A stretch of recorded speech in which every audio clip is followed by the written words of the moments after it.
अशोक अपने छोटे से रेस्टोरेंट में बैठा हुआ पैसे गिन रहा था कि तभी उसका बिजनेस पार्टनर राजेश आकर उससे कहता है, अरे वाह अशोक, इस साल हमारे मैगी के बिजनेस में बहुत फायदा हुआ है। जब मैं तुमसे पार्टनरशिप करने की कह रहा था तब तुम डर रहे थे। तुमने ठीक कहा अशोक, मुझे लग रहा था कि यह बिजनेस चलेगा ही नहीं।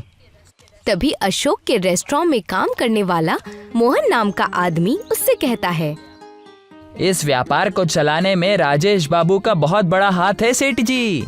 इतना पैसा कमाने के बावजूद भी वो रसोई में खुद अपने हाथों से ग्राहकों के लिए मैगी तैयार करते हैं। अपने काम से काम रख मोहन। कितने बार कहा है कि हम पार्टनर्स की बातों पर ज्यादा ध्यान मत रखा करो। इतना बोलकर अशोक अपने घर चला गया। क्या हुआ जी, आपके चेहरे पर इतना गुस्सा क्यों छलक रहा है? मैंने और राजेश ने एक साथ मिलकर रेस्टोरेंट खोला था, मगर जिसे देखो मेरे पार्टनर राजेश की तारीफ करता है, मेरा तो कोई नाम ही नहीं लेता। रेस्टोरेंट में आने वाले ग्राहक भी बस राजेश राजेश ही चिल्लाते रहते हैं। ये तो बहुत ही गंभीर मुद्दा है अशोक। अगर ऐसा ही हाल रहा तो वो दिन दूर नहीं जब तुम्हारा नाम ग्राहकों के दिमाग से उतर जाएगा। और अगर किसी दिन राजेश ने उन्हें कारोबार से अलग कर दिया तो तुमने सोचा है कि तुम्हारा क्या होगा? ये तो मैंने कभी सोचा ही नहीं। तुम मेरी बीवी हो, तुम बताओ मैं क्या करूं? देखो, कारोबार अपनी जगह है और दोस्ती अपनी जगह। तुम पूरी तरह से प्रोफेशनल बन जाओ। राजेश तुम पर बहुत ज्यादा यकीन करता है। तुम कहना क्या चाहती हो? अरे बेवकूफ, कब अकल आएगी तुम्हें? अरे राजेश दिन में इतने सारे पेपर साइन करता है, किसी दिन ब्लैंक पेपर पे साइन करवा लो। उसके बाद राजेश जिंदगी भर तुम्हारे आगे पीछे घूमता रहेगा और उसकी सारी प्रॉपर्टी मेरे नाम कर दो। अरे वाह, आज तुमने तो ये साबित कर दिया कि हर आदमी के पीछे उसकी पत्नी का हाथ होता है। अगले दिन अशोक राजेश के घर पर चला गया, मगर उसने देखा कि राजेश कहीं जाने की तैयारी कर रहा था। क्या हुआ राजेश, तुम कहीं जाने की तैयारी कर रहे हो? अरे हाँ अशोक, क्या है ना, कुछ दिनों पहले मैंने एक संतरे का छोटा सा बगीचा खरीदा है। मैं अपनी बीवी और बेटी संध्या को वही दिखाने जा रहा हूँ। राजेश की बात सुनकर अशोक मन ही मन बुरी तरह से जल गया। अच्छा, तो अब ये संतरे का बगीचा भी खरीदने लगा। मेरी बीवी ने मुझे बिल्कुल सही रास्ता बताया है। अशोक मुस्कुराकर राजेश की ओर देखता है।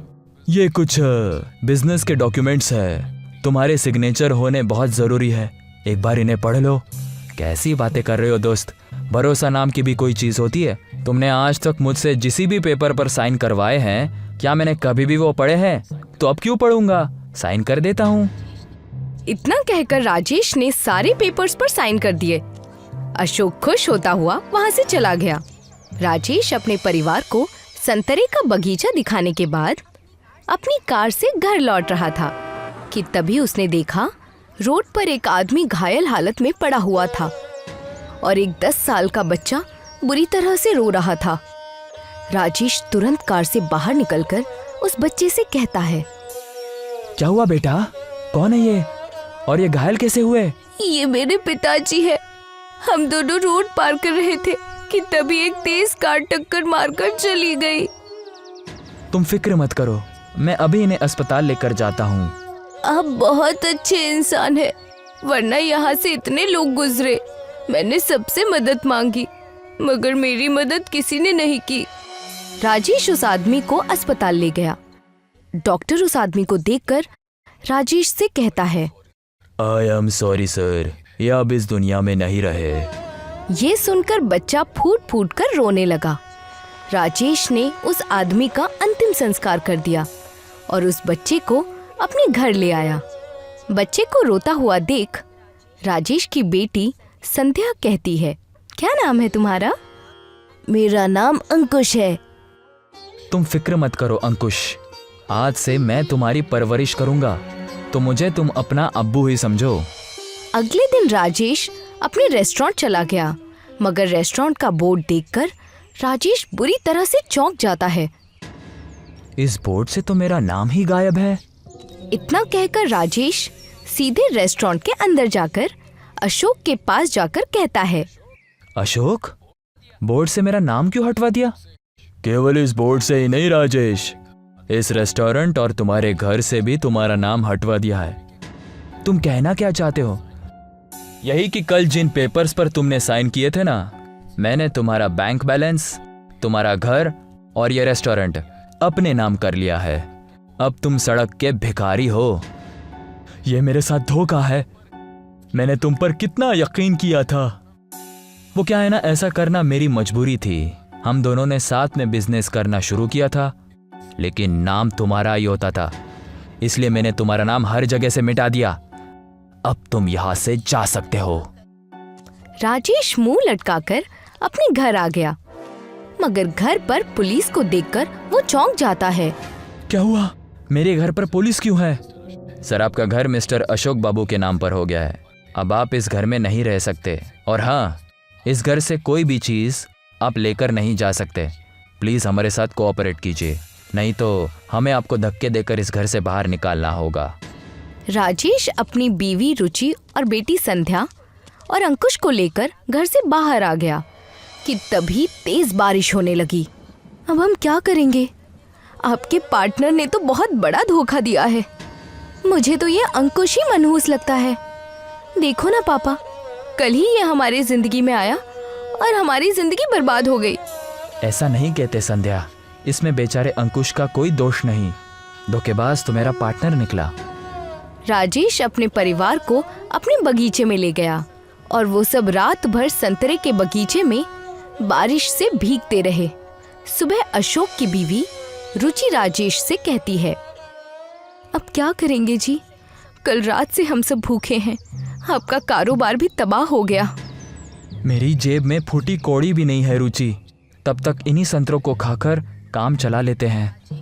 इतना बोलकर राजेश ने उस दरख्त से एक संतरा तोड़ लिया, मगर जैसे ही उसने संतरे को छीला तो सामने का दृश्य देखकर उसकी आंखें हैरानी से फटी की फटी रह गईं। संतरे के अंदर गर्मा गर्म मैगी मौजूद थी। ये क्या पापा? संतरे के अंदर मैगी? ये तो चमत्कार है। तभी राजेश ने देखा कि जो संतरा उसने तोड़ा था वो दोबारा वहां पर फिर से उगाया।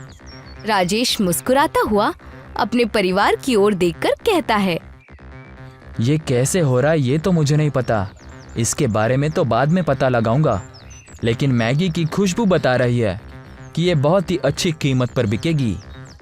लेकिन राजेश, हमारे पास तो कोई जगह भी नहीं है। हिम्मत मत हारो, हमारा ये बगीचा हाईवे के किनारे है।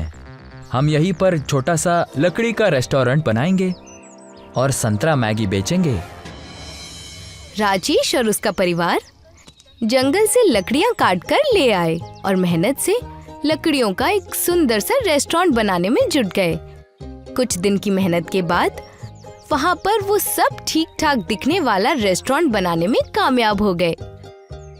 राजेश संतरे छीलकर बैठ गया, तभी एक लग्जरी कार वहां पर आकर रुक गई। तुम्हारा नाम तो राजेश है ना? तुम्हारे हाथ की मैगी तो दूर दूर तक मशहूर है, लेकिन जो मैगी मैं इस वक्त देख रहा हूँ वो तो बहुत ही अजीब है। एक बार आप इसे खाइएगा तो खाते ही रहिएगा। ये संतरा मैगी है। और एक संतरा मैगी की कीमत क्या है? वैसे तो ये अनमोल है सर, लेकिन आपके लिए इसकी कीमत 2000 रुपए है। बलवान आदमी ने तुरंत 2000 रुपए राजेश को पकड़ा दिए और मैगी खाते हुए चटकारे लेने लगा। इससे ज्यादा लजीज मैगी मैंने अपने जिंदगी में कभी नहीं खाई। मैं एक 5 स्टार ओनर का मालिक हूँ। क्या तुम संतरा मैगी की सप्लाई मेरी 5 स्टार होटल में करोगे? बिल्कुल करेंगे सर। राजेश उस दिन से 5 स्टार होटल में संतरा मैगी की सप्लाई करने लगा और अपने लकड़ी के रेस्टोरेंट में बैठकर संतरा मैगी बेचने लगा। कुछ ही दिनों में राजेश की किस्मत उस पर मेहरबान हो गई। उसने बगीचे के आसपास की सारी जमीन खरीद ली और उसने वहां पर एक बहुत ही आलीशान बंगला बनवा लिया। हमारी संतरा मैगी सारे शहर में मशहूर हो चुकी है, मगर अभी तक हम उस राज को समझ नहीं पाए कि बगीचे में उस एक दरख्त पर संतरे के अंदर मैगी कैसे निकलती है। यही तो मैं सोच रहा हूँ। हम सब रात के वक्त जितने भी संतरे तोड़ते हैं, अगले दिन वहाँ पर संतरे फिर से उगाते हैं। तभी रुचि की नजर मुस्कुराते हुए अंकुश पर पड़ी, जो संध्या के साथ खेल रहा था। हो ना हो, अंकुश हमारे लिए बहुत ही लकी साबित हुआ है। एक रात राजेश सो रहा था कि तभी अचानक उसकी आंख खुल गई। जैसे ही वो अपने बंगले के बाहर संतरे के दरख्त के पास आया तो उसने देखा कि अंकुश की आंखों से रंग बिरंगी रोशनी निकल रही है। उन रंग बिरंगी रोशनी से पूरे संतरे का दरख्त प्रकाश की रोशनी से नहा रहा था। राजेश हैरानी से अंकुश की ओर देखकर कहता है, ये तुम क्या कर रहे हो और कौन हो तुम? तभी अंकुश राजेश की ओर देखकर कहता है, मुझे पता था कि एक न एक दिन मेरा राज आपके सामने आ ही जाएगा। आपके संतरे के दरख्त पर जो मैगी निकलती है, उस चमत्कार को मैंने ही किया है। दरअसल मैं और मेरे पापा इस पृथ्वी के नहीं बल्कि दूसरे ग्रह के वासी थे, जो कि इंसान बनकर यहाँ पर घूमने के लिए आए थे। मगर मेरे पापा एक्सीडेंट में मारे गए।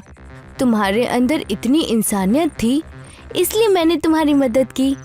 अब मेरे जाने का वक्त हो गया है, लेकिन तुम्हारे इस जादुई संतरे के दरख्त से मैगी हमेशा निकलती रहेगी।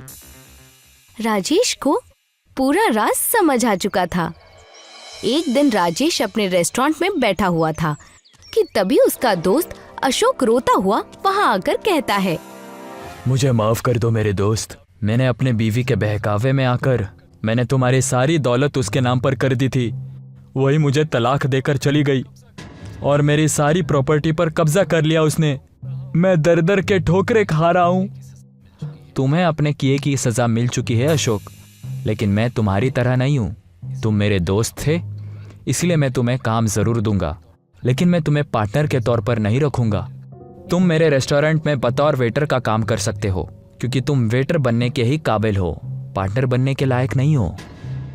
राजेश की बात सुनकर उसे उसके किए की सजा मिल चुकी थी और राजेश की संतरा मैगी पूरी दुनिया में मशहूर हो चुकी थी।